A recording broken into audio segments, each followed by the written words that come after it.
City से सवाल में अब शामिल करने जा रहे हैं हम आपके सवालात। और ऑस्ट्रिया से अहमद साहब क्या जानना चाह रहे हैं? आपने एक बात कही थी, अगर ईरान के अंदर रजीम चेंज होती है तो आपको खदशा है कि उसके बाद उनका अगला टारगेट पाकिस्तान का न्यूक्लियर प्रोग्राम हो सकता है। आप वजाहत कर दें कि ये किस कॉन्टेक्स्ट में कही गई थी बात, क्योंकि चीज़ों को देखा जाए तो कोई थ्रेट पाकिस्तान की तरफ से नज़र तो नहीं आता। तो ये ओवरऑल वेस्ट की जो पॉलिसी है टुवर्ड्स पाकिस्तान न्यूक्लियर प्रोग्राम वो क्या है? जी हाँ, बड़ा इंपॉर्टेंट सवाल है। मैंने सही कह रहे हैं, मैंने वजाहत नहीं की, मैंने अपना ओपिनियन दिया था, पेशन गोई की थी कि ईरान के बाद पाकिस्तान के ऊपर और प्रेशर आएगा ऑन इस न्यूक्लियर प्रोग्राम। अब मैंने ये क्यों कहा, थोड़ी सी तो मैंने इसकी तारीख़ आपको बताई थी कि इज़राइल बिल्कुल तैयार है और पॉइज्ड है रेजीम चेंज ईरान में करने के लिए, और उसके साथ वो शुरू करेंगे attacks on Iran nuclear installations, और उसके लिए लॉन्ग रेंज फाइटर जेट्स वगैरह तैयार हैं। इस सीरिया की जो एयरफोर्स है उसमें 80% उसको डिस्ट्रॉय कर दिया गया है, so they now can fly and refuel over Syrian territory. तो वो तैयारी है पूरी, और वो किसी स्टेज पे they can launch those attacks, और उसका मकसद यही होगा कि किसी तरीके से अयतुल्ला की जो रेजीम है उसको तब्दील किया जाए और वहाँ एक प्रो वेस्ट रेजीम लाई जाए और ईरान का nuclear programme for once and for all ख़त्म कर दिया जाए। दिस इज़ दी, जिसके अंदर कुछ मिडल ईस्टर्न नेशंस जो हैं वो सपोर्ट करेंगे इजराइल एम्बिशंस को, बिकॉज वो उनको भी डर है from Iran's nuclear programme and Iran's ambitions in the Middle East. So मैं समझता हूँ this is definitely on the cards, और अगले साल आप देखेंगे ये अनफोल्ड होगा। अब जो सवाल आता है कि क्या मैंने ये क्यों कहा कि पाकिस्तान इज़ नेक्स्ट, मैं आपको 2-3 चीज़ें याद दिलाता हूँ, फिर उससे आपको कोई बात भी समझ आ जाएगी। मार्गरेट थैचर का ज़माना था, उस वक़्त पीएम इज़राइल के बेगिन थे। ये मैंने उस वक्त का हवाला निकाल लिया है। उस वक़्त डिस्कशंस हो रही थी न्यूक्लियर रिएक्टर्स की। मैं ये बात कर रहा हूँ मार्गरेट थैचर के ज़माने 1981 में, और उस वक़्त इज़राइल ने इराक़ का एक न्यूक्लियर इंस्टॉलेशन था, उस इराक़, वो एक रिएक्टर था, उसके ऊपर बमबारी की थी to stop Iraq from proceeding with that programme. उस वक्त 1979, 33 ईयर्स अगो। उसका नाम था ऑपरेशन ओपरा। मगर उस वक्त ये एहसास हो चुका था कि पाकिस्तान ने अपना इस्लामिक बॉम्ब की तैयारियां शुरू कर दी हैं। याद रहे कि भुट्टो साहब को भी one reason why America ousted Bhutto was because उन्होंने न्यूक्लियर प्रोग्राम शुरू किया था। तो इज़राइल का तो उस वक्त भी ये खदशा था कि अगर पाकिस्तान जहाँ एक मुस्लिम इस्लामिक बॉम्ब बन रहा है, इसको भी रोकना है हमने। और पाकिस्तान को भी इस बात का एहसास था कि ये इज़राइल की तरफ से एक थ्रेट है जो कि किसी न किसी स्टेज पे मैनिफेस्ट हो सकती है। 1979 में इज़राइली प्राइम मिनिस्टर मेनाहेम बेगिन, इन्होंने एक लेटर राइटिंग कैंपेन शुरू की वेस्टर्न लीडर्स को कन्विंस करने के लिए कि पाकिस्तान का जो न्यूक्लियर प्रोग्राम है उसको क्लैंप डाउन कर दिया जाए, उसको रोक दिया जाए। और उन्होंने ये सारी campaign prime minister Margaret Thatcher को एड्रेस की थी। और ये इस वक्त डिजिटल आर्काइव्स के अंदर पूरी कैंपेन जो है वो अवेलेबल है, जो जान के देखना चाहे कि उस वक्त से Israel is focused on the Islamic bomb जी। और उस वक्त खदशा ये था, और ये अफवाह भी यही थी कि पाकिस्तान का न्यूक्लियर बॉम्ब जो है उसको जो फंडिंग हो रही थी वो लिबिया कर रहा था। तो इसलिए इज़राइल का बड़ा डेफिनेट कंसर्न और था कि पाकिस्तान का न्यूक्लियर प्रोग्राम जो है ये किसी स्टेज पे भी कर्नल गद्दाफ़ी के हाथ चढ़ गया तो वो तो कोट अनकोट उसको कहते थे पागल है, और ये इसने इज़राइल के ऊपर फेंक देना। तो वो पाकिस्तान का इतना डर नहीं था, और डर ये था कि पाकिस्तान ने क्योंकि पैसे लिए हैं और शायद कोई डील ना की हो गद्दाफ़ी के साथ कि हम आपको भी नो हाउ ट्रांसफ़र कर देंगे, यार एक आध बम भी तो हम दे देंगे। और मैं आपको ये भी बताऊं कि ये जो इशू है ऑफ ये बम की एक्सपोर्ट का, ये इशू पाकिस्तान की तारीख़ में 10 साल बाद भी ये खड़ा हुआ था 1990 में।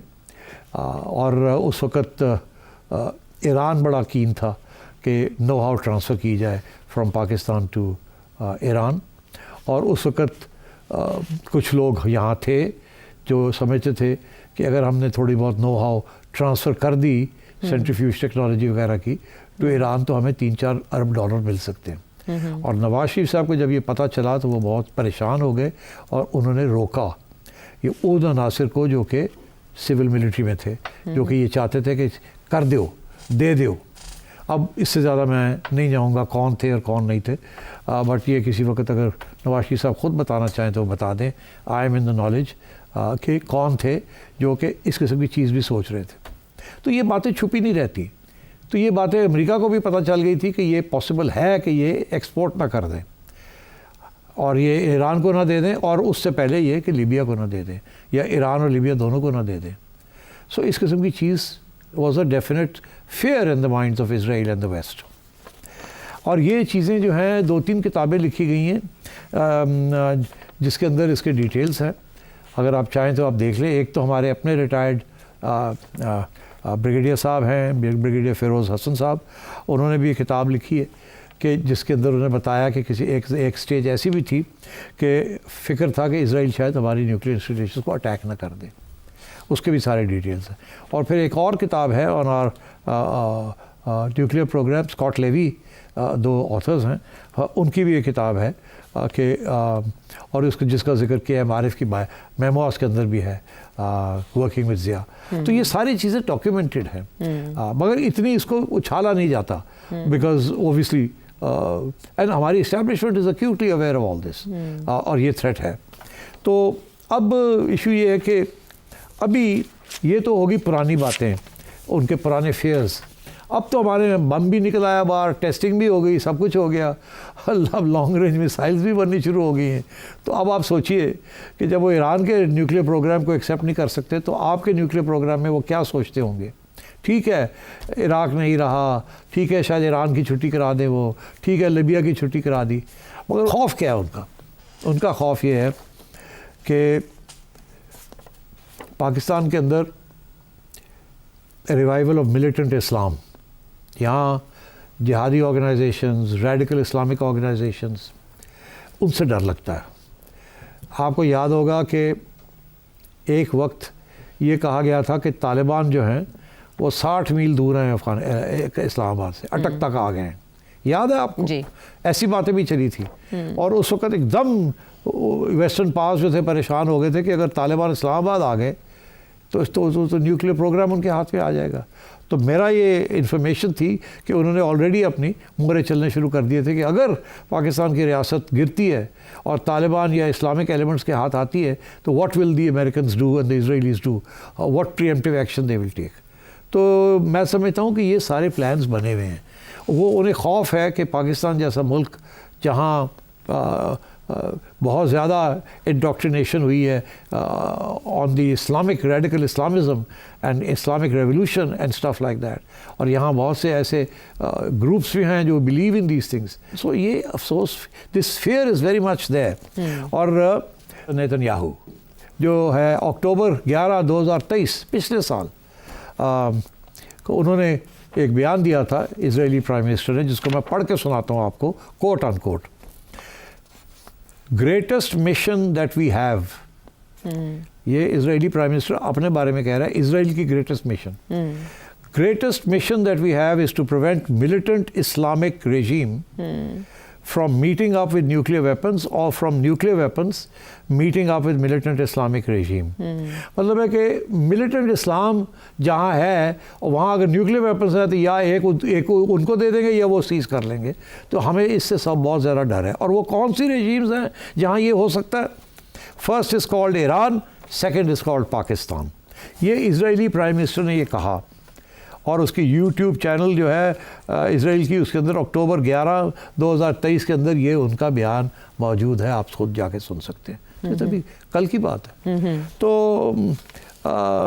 और किसी ने उनसे पूछा उसी इंटरव्यू के अंदर कि what is the biggest problem facing next generation and what should we do about it, कि वो हमारी अगली जनरेशन जो इजराइलीज़ की आ रही है उनके लिए सबसे बड़ा प्रॉब्लम क्या है और उसको कैसे हमने फेस करना है। तो आगे से जवाब मिला, Iran and Pakistan, and we have to avert these Islamic regimes. तो अब official policy prime ministers begin ने भी कर दी थी, पर उसके बाद नेतान्याहू ने भी कर दी, और इस वक्त जब वो दे फील सो स्ट्रॉन्ग, तो I think there is a reason to believe that after Iran the pressure will come on Pakistan. और याद रहे कि 1990s में ये प्रेशर पहली दफ़ा आया था, जबकि उनके बार्थोलोम्यू साहब, जिनका नाम था बार्थोलोम्यू, वो आए थे और उन्होंने कहा था पाकिस्तान को कि okay, you have cross the red line, अब आपको न्यूक्लियर प्रोग्राम फ्रीज करें, कैप करें और रोल बैक करें, और अगर आप नहीं करेंगे तो सैंक्शंस लगाएंगे।